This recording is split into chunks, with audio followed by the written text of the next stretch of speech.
Seasonal Cooking Show. I'm Megan. And I'm Kara. And today we're talking about cruciferous veggies. Cruciferous vegetables are big right now. We've got kale and Brussels sprouts are all very trendy, but there's a lot of variety out there within the cruciferous vegetable category.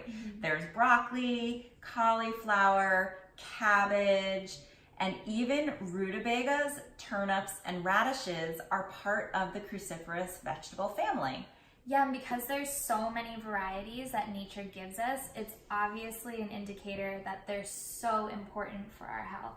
So with cruciferous vegetables specifically, is they help phase 2 detoxification of the liver, which means it helps the liver release toxins like estrogen dominance, cortisol from stress. Even doctors are telling their cancer patients to eat more cruciferous vegetables because they see how it opens the detoxification pathway to allow cancer cells to get out of the body. Now, I know a lot of people who have been diagnosed with thyroid conditions, and they're actually told to stay away from cruciferous vegetables. So what is the reason for them being told this? Well, the issue is eating cruciferous vegetables raw.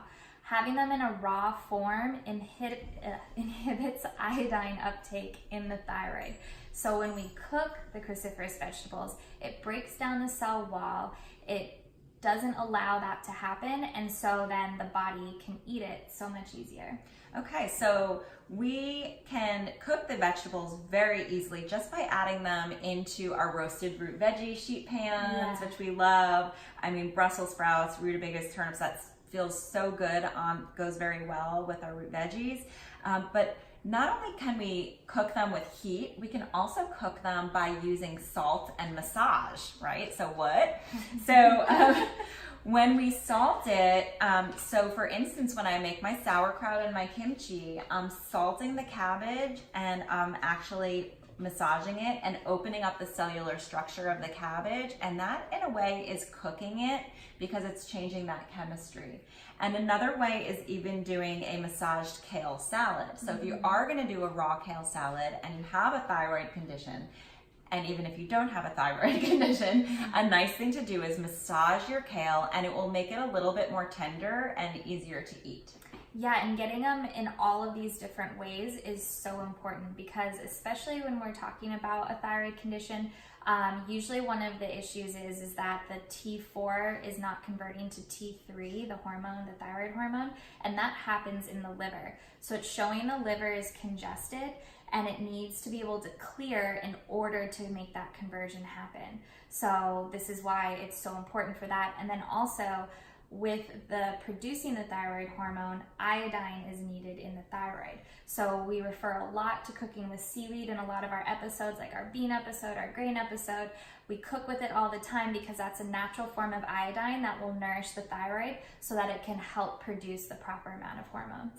And seaweed is something that Eastern cultures cook with a lot, and we don't in our Western culture, and there are less thyroid conditions going on in the Eastern culture, so it's something to learn from and incorporate.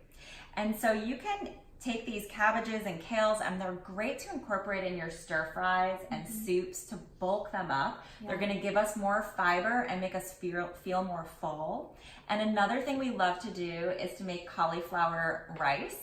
And so easily you could just put some chopped up cauliflower into a food processor and just zip it with a pulse, and it creates this cauliflower rice. And then you can use that to even make this cauliflower rice fried rice. Yeah, so it's a really simple recipe. It's the riced cauliflower with some onions and carrots and garlic and ginger, which are all in the winter season. And then you can add some peas at the end, an egg if you'd like to make it more like a traditional fried rice, and then finish it off with just some soy sauce and some toasted sesame oil. So that's pretty simple. Yeah, well, that sounds simple enough. Because it's simply seasonal.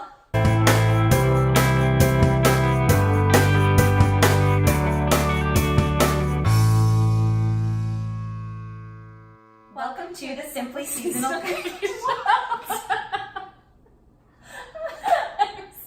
Welcome to the Simply Seasonal.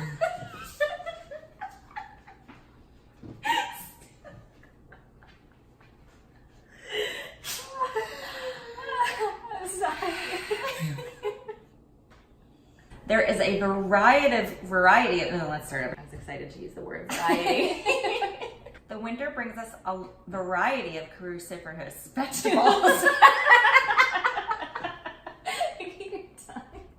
The winter brings us a variety of cruciferous vegetables.